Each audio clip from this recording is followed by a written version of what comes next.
Oke, Assalamualaikum warahmatullahi wabarakatuh. Di sini saya Naomi Aidita Nintias dan Dinda Dwi Anita Ningrum, Muhammad Sirojudin Sega. Di sini yang pertama saya akan menjelaskan tentang deskripsi objek amatan, di mana di sini kami melakukan pengamatan mengenai tambak yang berlokasi di Desa Morocolan, Kecamatan Glaga, Kabupaten Lamongan.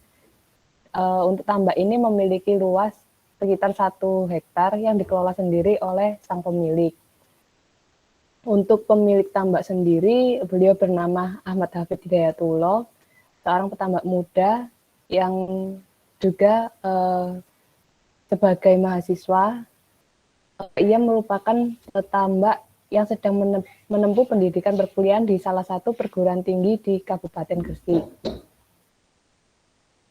Selanjutnya tentang pengelolaan tambak sebesar 1 hektar ini memiliki pekerja berjumlah 1 orang, tetapi juga memiliki pekerja tidak tetap berjumlah kurang lebih 10 orang yang akan dipanggil untuk membantu pada saat panen udang. Untuk perawatan pengelolaan tambak ini membutuhkan pupuk sebanyak 2 kali pemberian pupuk, di mana 2 kali ini dilakukan dalam 1 minggu, dan juga pemberian pakan yang dilakukan 2 kali sehari, yaitu di pagi dan sore hari. Untuk sistem penggajian pekerja, biasanya pekerja mendapatkan 10% bagi hasil ketika panen udang faname. Untuk biaya perawatan dan pembibitan, di sini dirinci menjadi harga pembelian bibit berkisar 150.000 per 1 rean atau 1.000 ekor bibit. Kemudian ada biaya perawatan yang menghabiskan pupuk urea sebanyak 5 sak dengan harga 1 saknya seharga 125.000. Sehingga total dari 5 sak itu menjadi 600. Kemudian ada biaya pakan menghabiskan 2 sak pakan parka yang memiliki harga 215.000. Jadi total untuk pakan seharga 530.000. Dan yang terakhir adalah biaya solar untuk diesel seharga 100.000 untuk 20 liter solar. Di sini dalam pengelolaan tambak masih menggunakan teknologi yang tergolong tradisional, yaitu menggunakan diesel untuk mengolah air tambak, lalu menggunakan jala ikan untuk melakukan pemanenan. Untuk pemanenan sendiri, biasanya petambak melakukan kolaborasi dengan petambak yang lainnya untuk berdiskusi terkait penyelesaian masalah yang sering terjadi pada masing-masing tambak, entah itu berdiskusi tentang perawatan maupun tentang pemanenan. Untuk pemanenannya sendiri, rata-rata atau biasanya dilakukan kurang lebih 3 bulan sejak pembibitan udang, dan biasanya rata-rata 1 hektar tambak itu bisa menghasilkan sebesar 5 kuintal dengan harga jual sebesar 35.000 per kilogram.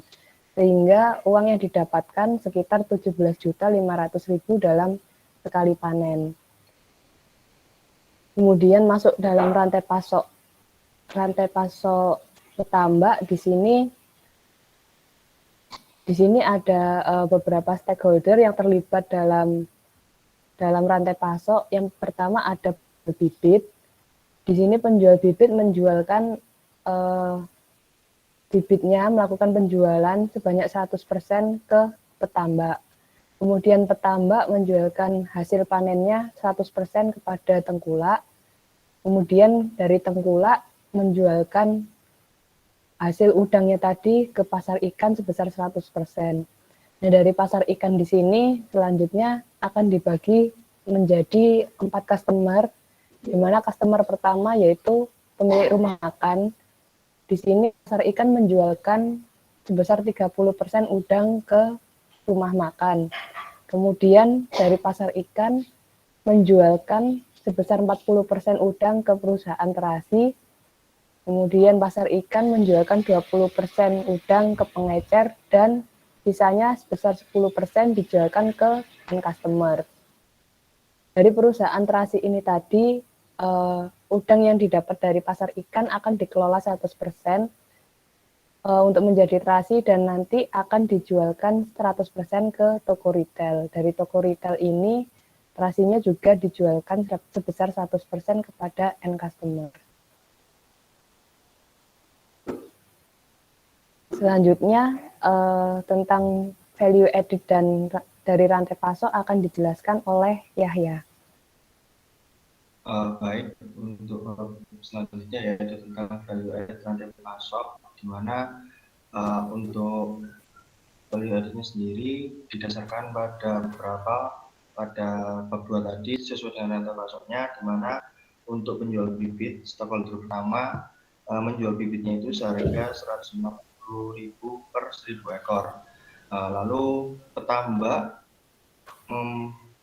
melakukan harga beli sesuai dengan yang ditawarkan oleh penjual bibit tadi. Lalu untuk harga jualnya sendiri antara petambak ke tengkulak itu mendapat untung 35.000 per kilogram, dikarenakan untuk keuntungan tersebut sebagai pengganti atas kualitas udang dan juga masa pemeliharaan. Lalu dari tengkulak kepada beberapa stakeholder, mulai dari pengepul udang basar, penjual udang eceran, itu ada beberapa keuntungan, di mana dari tengkulak ke pengepul udang basar dan penjual udang eceran itu mereka ada keuntungan senilai 2.000, lalu ke eceran itu 1.000. Untuk 2.000 dan 1.000 tadi merupakan biaya pengganti dari biaya transportasi. Lalu dari perusahaan itu melakukan pembelian itu dengan harga 39.000, untuk rumah makan juga 39.000, dan end customer seharga 40.000. Next, ke bawah. Lalu di aliran informasi produk, di mana stakeholder pertama yaitu penjual bibit melakukan aliran produk dan aliran informasi, mulai dari menjual bibit udang kepada petambak. Aliran informasinya menginformasikan kepada petambak tentang ketersediaan bibit beserta harganya, lalu informasinya itu melalui aplikasi WA ataupun chat dan telepon. Lalu transaksinya pembeliannya itu dilakukan dengan pembayaran cash, dan informasi ketersediaannya biasanya itu diinformasikan hamin seminggu sebelum masa pemeliharaan. Lalu untuk petambak itu melakukan pembelian bibit udang dari penjual bibit tadi, serta membudidayakan di tambak lalu menjual hasil panen kepada tengkulak. Untuk informasinya yaitu mulai dari tengkulak menginformasikan udang hasil panen serta harganya, lalu menginformasikannya itu lewat WA juga, bisa chat dan telepon, namun biasanya itu dilakukan dengan bertemu langsung bertatap muka, jadi COD lah istilahnya. Lalu ada transaksi pembelian udang dari petambak ke tengkulak dengan melakukan pembayaran cash. Untuk informasinya itu hamin 1 hari sebelum masa panen. Jadi untuk informasi dari petambak ke tengkulak itu diinformasikan hamin 1 sebelum masa panen. Lalu dari tengkulak kepada beberapa stakeholder, mulai dari hasil panen ke petambak, lalu ke pengepul udang pasar, itu alur informasinya mulai dari informasi tentang variasi udang serta harganya melalui platform WA, chat atau telepon, lalu transaksinya juga dengan pembayaran cash. Untuk informasinya sendiri hamin 1 sebelum masa panen.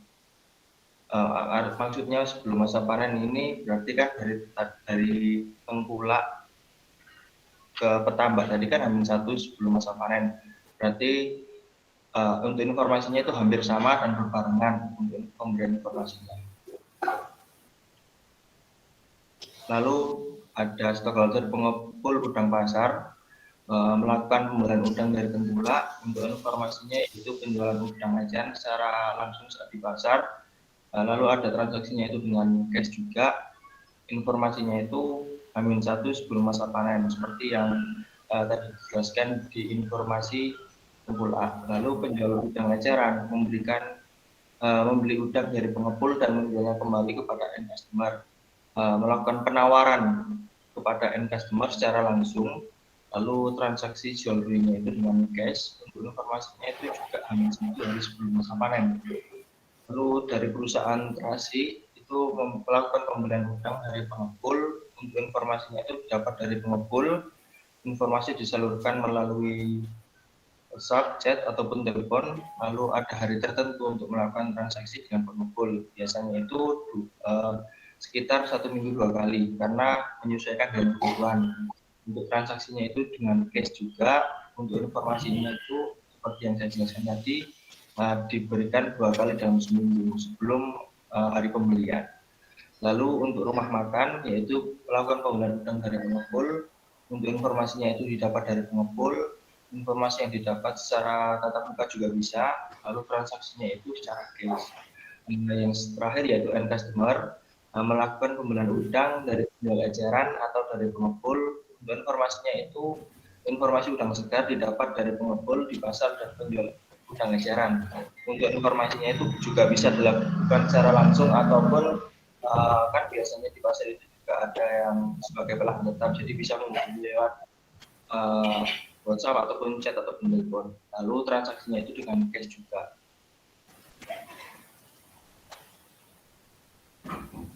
Selanjutnya di bab 4 akan dijelaskan. Pada bab 4 terdapat hasil analisis mengenai alur pembelian dan juga penjualan. Pada alur pembelian terhadap 3 stakeholder yang terlibat, yaitu petambak sendiri, penjual pupuk dan pakan, lalu penjual bibit. Untuk prosesnya dimulai dari petambak. Jika ingin melakukan pembelian pupuk, dapat menghubungi vendor pupuk terlebih dahulu. Lalu pada penjual pupuk akan melayani pembelian dan memberikan bukti transaksi kepada petambak. Dan petambak dapat melakukan pembayaran, lalu proses pembelian pupuk dan pakan telah selesai. Dan jika petambak ingin melakukan pemesanan bibit, maka dapat menghubungi vendor penjual bibit dan vendornya akan melakukan pengecekan ketersediaan bibit.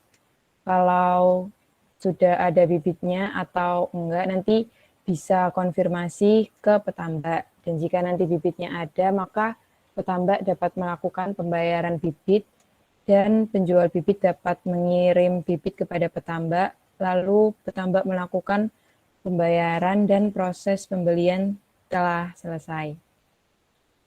Untuk yang kedua yaitu alur proses penjualan.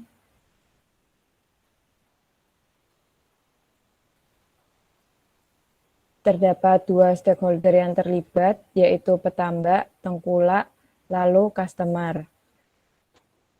Pada customer terdapat 4 stakeholder, yaitu perusahaan, rumah makan, pengecer, dan juga pasar ikan. Untuk proses yang pertama, dimulai dari tengkulak. Untuk proses yang pertama dimulai dari petambak terlebih dahulu. Petambak melakukan panen udang, lalu jika selesai melaksanakan panen, nanti panennya diberikan kepada tengkulak untuk bisa menjualkan hasil panennya kembali. Lalu dari petambak menyiapkan hasil panen yang diminta oleh tengkulak, lalu tengkulaknya dapat melakukan pembayaran dan pengambilan. Dan petambak memberikan hasil bukti transaksi kepada tengkulak, lalu proses pembelian hasil panen oleh tengkulak telah selesai.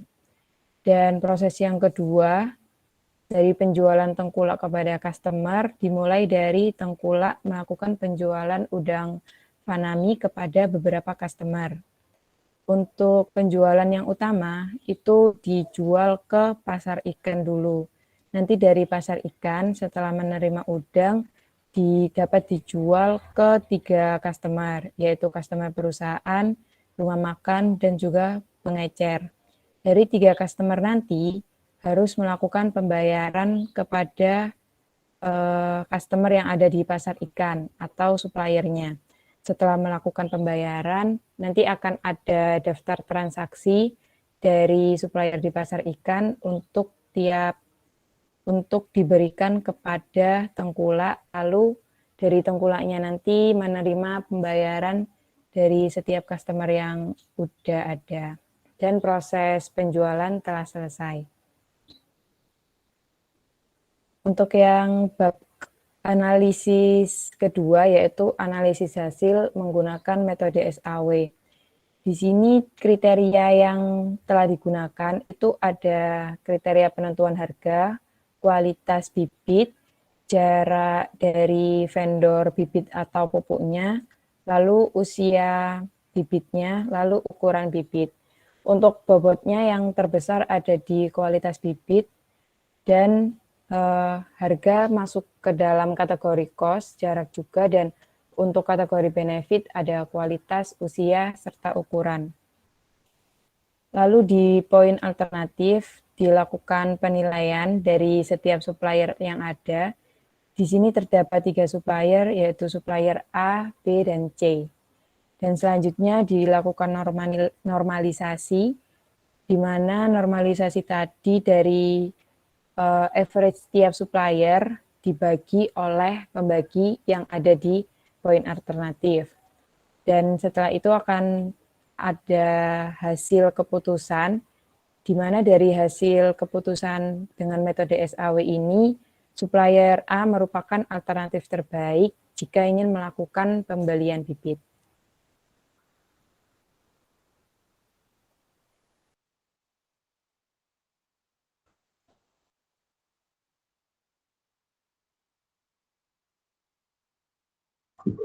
Oke, selanjutnya ini di analisa transportasi tambak.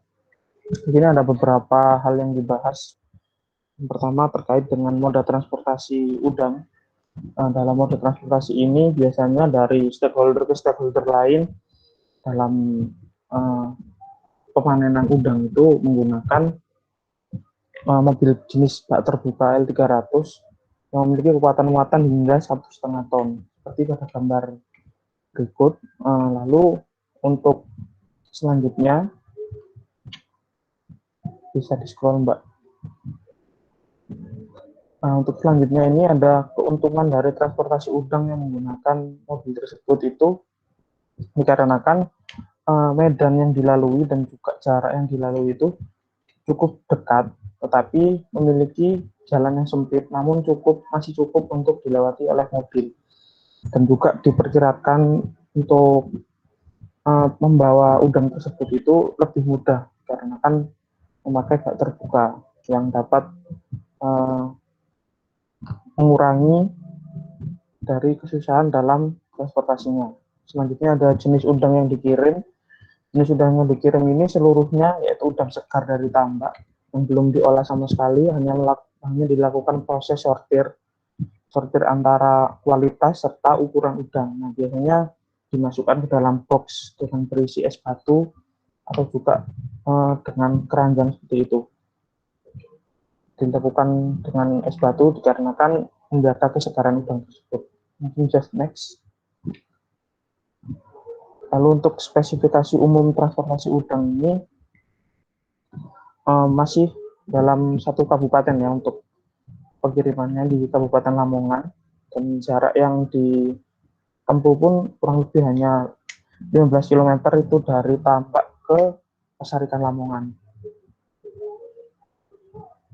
Nah, untuk pengirimannya ini biasanya ditaruh di drum berwarna biru yang tadi seperti gambar itu, kurang lebih itu isinya itu 80 kg dengan es batunya juga. Lalu ada juga kotak keranjang styrofoam itu untuk menjaga keawetan dari udang tersebut. Selanjutnya jarak pengirimannya pun dari stakeholder ke stakeholder lain itu tidak terlalu jauh. Kalau dari Tambak ke pasar itu sejauh 15 km, lalu dari pasar ke perusahaan dan juga ke tempat restoran itu juga tidak terlalu jauh. Itu kurang lebih ya 10 sampai 15 km karena masih di lingkup Kabupaten Lamongan. Selanjutnya untuk biaya pengiriman udang tersebut ditanggung oleh masing-masing stakeholder. Jadi semisal petambak ini udah panen lalu mau ngirim ke tengkulak atau ngirim ke pasar itu, untuk transportasinya itu biayanya ditanggung oleh petambak itu sendiri. Lalu ketika perusahaan pun juga seperti itu, untuk setiap stakeholder menanggung sendiri biaya transportasi. Mungkin sekian dari kami untuk presentasi mengenai analisa rantai pasok udang di Kabupaten Lamongan. Apabila ada salah kata, mohon dimaafkan. Wassalamualaikum warahmatullahi wabarakatuh.